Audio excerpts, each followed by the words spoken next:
All right. Dr. Carson, come on up. Thank you so much. Good morning and Happy New Year, everybody. It's great to see you. It's great to be with a very packed room. I'm sorry we kept you all very busy over the holiday break. And I know there is a lot of news out there today, both here at home and around the world. I will be happy to take all of your questions on all of that news. But first, I'm really honored to be standing up here today with esteemed members of the President's Cabinet and his health team to make an important announcement with respect to the President's domestic promise to make America healthy again as we kick off the new year. In less than a year in office, the President and his incredible MAHA team have made real progress on this front. Here are just a few of the significant MAHA achievements thus far. More than a dozen food manufacturers and trade associations have made commitments to remove artificial and petroleum-based food dyes from their products. The Trump administration took strong action to bar hospitals from performing dangerous, irreversible, life-altering transgender procedures on children. The Trump administration announced funding awards to states through the Rural Health Transformation Program, an unprecedented $50 billion investment established under President Trump's One Big Beautiful Bill. The Trump administration has also worked with 18 states across the country to ban junk food purchases using SNAP benefits starting this year. And thank you for leading that effort, Secretary Rollins. Additionally, President Trump took historic action to secure most favored nation drug pricing and secured deals with major pharmaceutical companies to massively lower the cost of prescription drugs. And those effects are being implemented as we speak. Americans are going to continue to see the result of these incredible deals the president cut. And I know President Trump and this team behind me worked incredibly hard to lower those drug costs for Americans. On Monday, the CDC adopted common sense updates to America's childhood vaccination schedule based solely on the gold standard of science. This action empowers parents and physicians to make the best individualized decisions to protect our children, while also restoring much needed confidence in our public health system. And as a MAHA mom myself, I'm very grateful for that. So thank you, Secretary Kennedy. To build on this progress, the Trump administration is now updating federal nutrition standards and guidelines to ensure that Americans have the most accurate, data-driven information supported by science and hard facts, not special interests or partisan ideology. President Trump has tasked two of the great individuals behind me, USDA Secretary Rollins and HHS Secretary Kennedy, with collaborating on this vitally important project. And today they are here to officially unveil the 2025 to 2030 dietary guidelines for America. These new guidelines are informed by the best and most reliable research on health and nutrition, particularly as it relates to the role of our diets and the prevalence of chronic disease in the country. They are also These guidelines are easy to read and understand, so every American, young and old, can access this information that literally has the power to change lives. But these are not just an updated guideline. These are the foundation to all federal food programs in our country. These new guidelines are going to update the food that is served to America's children in our public schools, to the plates that are served to our great men in uniform in our military, our veterans, and the food that they are consuming at the VA. And these new guidelines are also going to impact nutritional programs for the needy in our country, such as WIC and Head Start. Unfortunately, for decades, federal dollars has promoted low-quality, highly processed foods that lead to scores of long-term health issues, which means Americans have gone broke because of these health issues. Faulty dietary guidelines of the past stacked the deck against healthy eating and food options for everyday American families, which has fueled the chronic disease epidemic and jacked up the healthcare costs of households across the country. This failed approach in our public health system ends today. When these guidelines are followed, Americans will be saving themselves thousands of dollars. If we want to cut healthcare costs in our country, we must become a healthier country. According to the CEA, poor diet is the root cause of obesity, which accounts for $400 billion in medical spending each year. A healthier America will lead to a more affordable America. The new dietary guidelines from the Trump administration will ensure federal dollars go to real food to improve public health and therefore save the American people their hard-earned cash over the course of their lives. So with that, I am going to hand it over to Secretary Kennedy. The great people behind me will give remarks, and then we'll get into Q&A for the officials that are here on this specific topic. They will leave because they're all very busy people, and then I will open it up to Q&A with the rest of you on the rest of the news in the world. So thank you, and we'll start with Secretary Kennedy. Thank you, Caroline. Thank you. Today marks a decisive change in federal nutrition policy, made possible by President Trump's leadership and the work of MAHA moms and public health advocates who demanded reform. Today, in accordance with President Trump's directive, Brooke and I will release the dietary guidelines for Americans 2025 to 2030, the most significant reset of federal nutrition policy in history. These guidelines replace corporate-driven assumptions with common sense goals and gold standard scientific integrity. These new guidelines will revolutionize our nation's food culture and make America healthy again. For decades, Americans have grown sicker while healthcare costs have soared.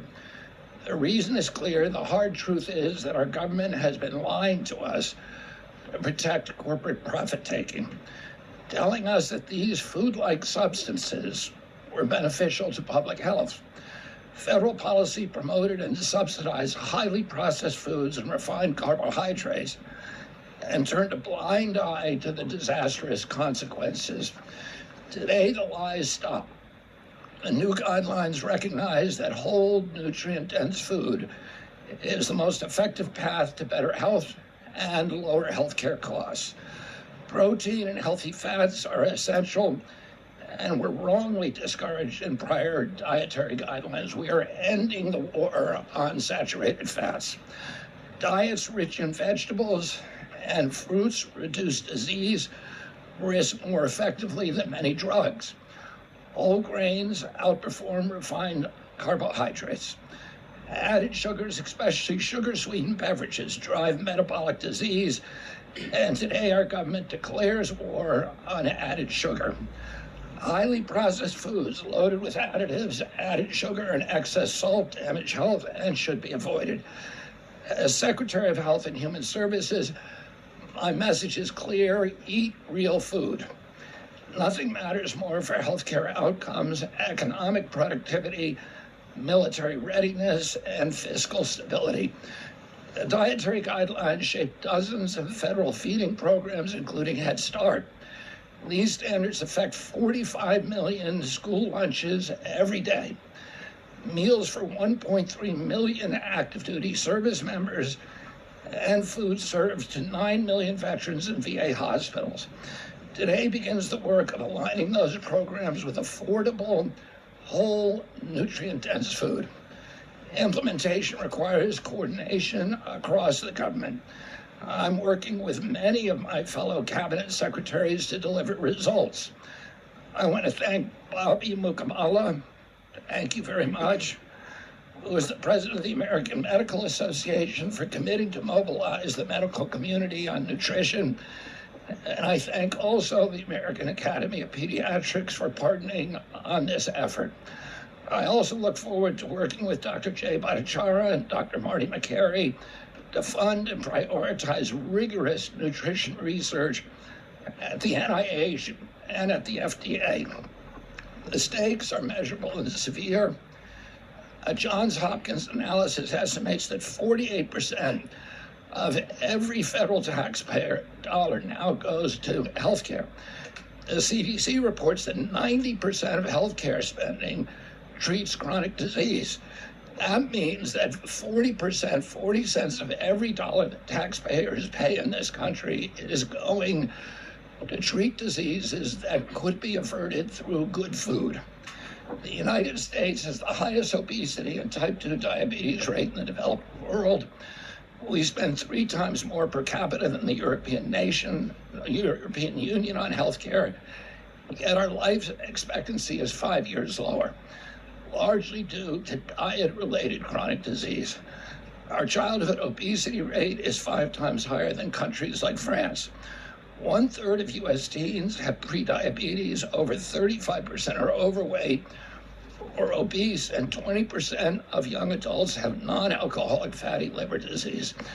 77% of military-aged Americans are ineligible for military service because of diet-related conditions. If a foreign adversary sought to destroy the health of our children, to cripple our economy, to weaken our national security, there would be no better strategy than to addict us to ultra-processed foods. It's shocking that our own government helped to drive these cataclysmic changes in our diet. The damage is real, it is preventable, and President Trump has ordered it to end.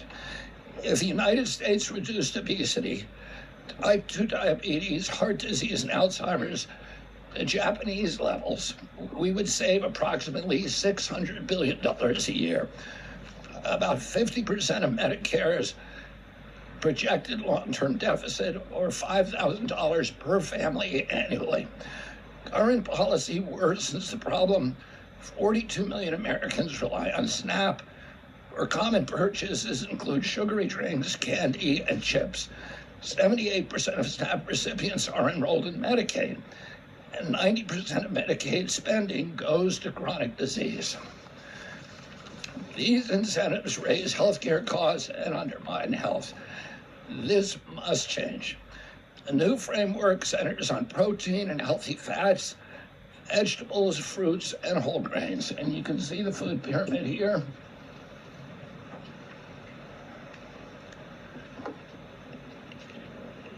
It's upside down, a lot of you will say. But it was actually upside down before, and we just righted it. For the first time, the dietary guidelines directly address ultra-processed foods and set firm sugar limits in federal procurement, driving a significant reduction in added sugar in school meals.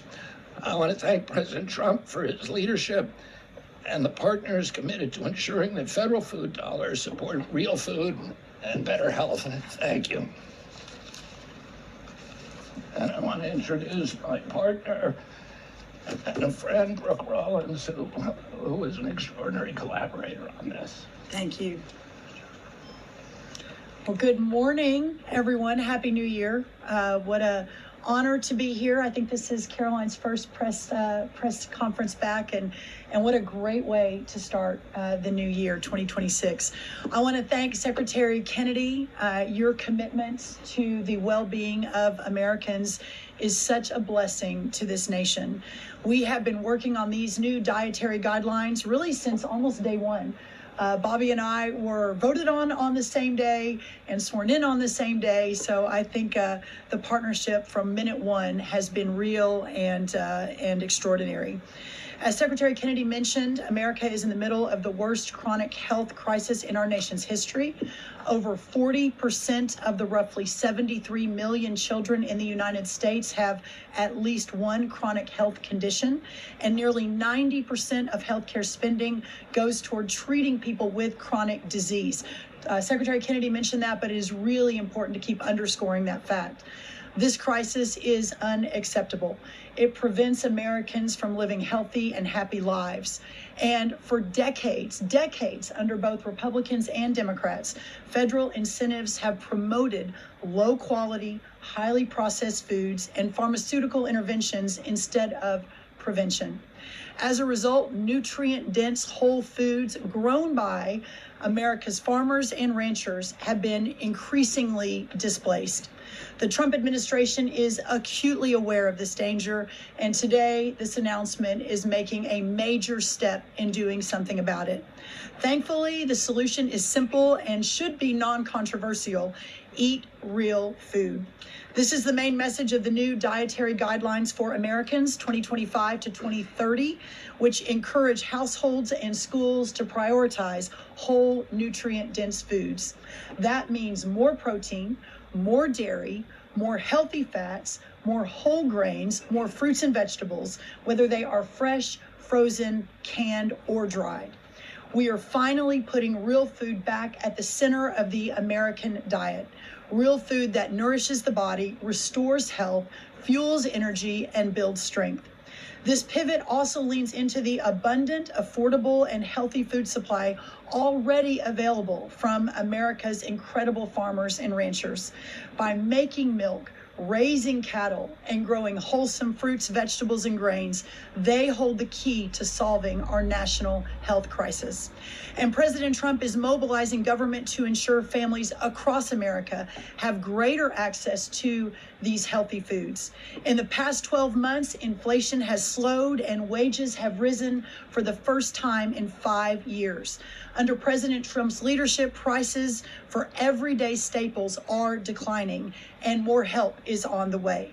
Recent data show that fruits, vegetables, dairy, and proteins, including eggs, pork, and ground beef, are becoming even more affordable every day for our American people.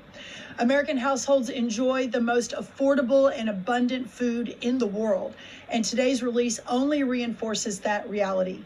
A healthy meal is within reach for all American families. These new dietary guidelines are a framework which is meant to be customized to meet the needs, the preferences, and the financial status of all American families. For example, a meal including such items as pork, or eggs, or whole milk, or cheese, tomatoes, other fresh and frozen fruits and vegetables, whole grain bread, corn tortilla can cost today right around $3 for that meal. $3. And soon USDA will finalize our stocking standards, which means that those businesses in America that take the SNAP benefit, what they are required to stock in order to take that benefit, by the way, that's almost 250,000 retailers across America, that very soon we will be finalizing that rule that will mandate all 250,000 retailers in America double the type of staple foods that they provide for America's SNAP households. This means healthier options will be in reach for all American families, regardless of circumstance, at levels never seen before in our country. These dietary guidelines are foundational to so many USDA programs, and their introduction marks the first step in connecting America's schools and dinner plates to the best of American agriculture. Make no mistake, under President Trump's leadership, we are restoring common sense, we are restoring scientific integrity, and we are restoring accountability to federal food and health policy. The new guidelines are all about putting the well-being of Americans first, exactly where it should have been all along. This is the foundation that will make America healthy again, not just for those of us alive today, but for our children and our children's children and those coming behind. I want to end by saying God bless American families, God bless the American farmer and rancher, and God bless America. What an honor now to introduce another great partner in this incredible work, and that is Dr. Mehmet Oz. Thank you. Congratulations to Secretary Rollins, Secretary Kennedy, and do want to express my appreciation for what the president has done overall to increase the affordability of healthcare.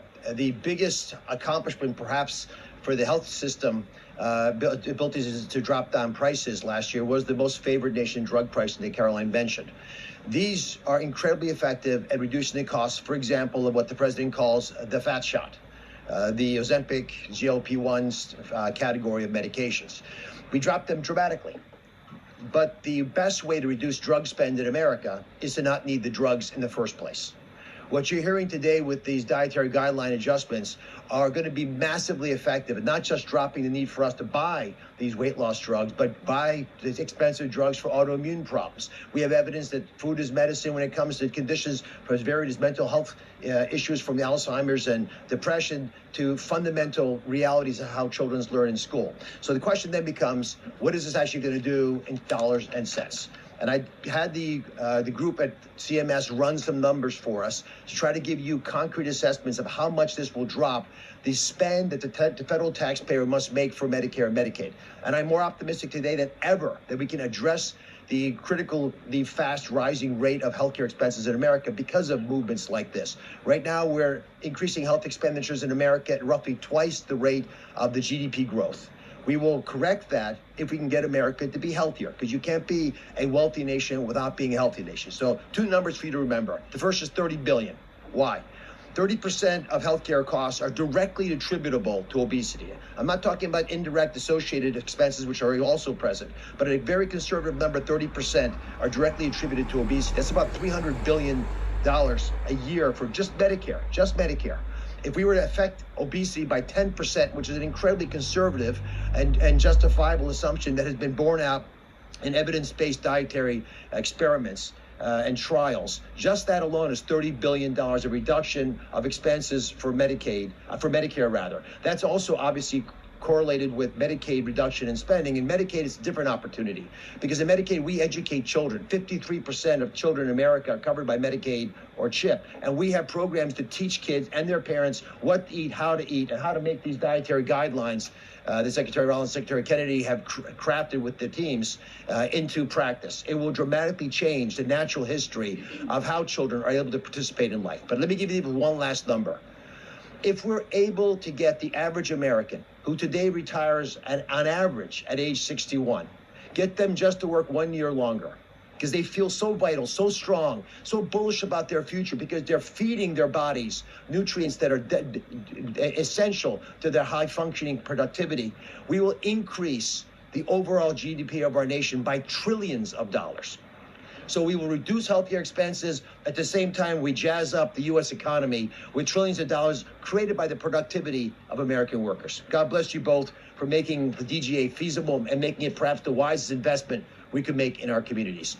Marty McCary is one of my closest friends, the powerful leader of the FDA, who's been taking brave steps along the line and has additional insights.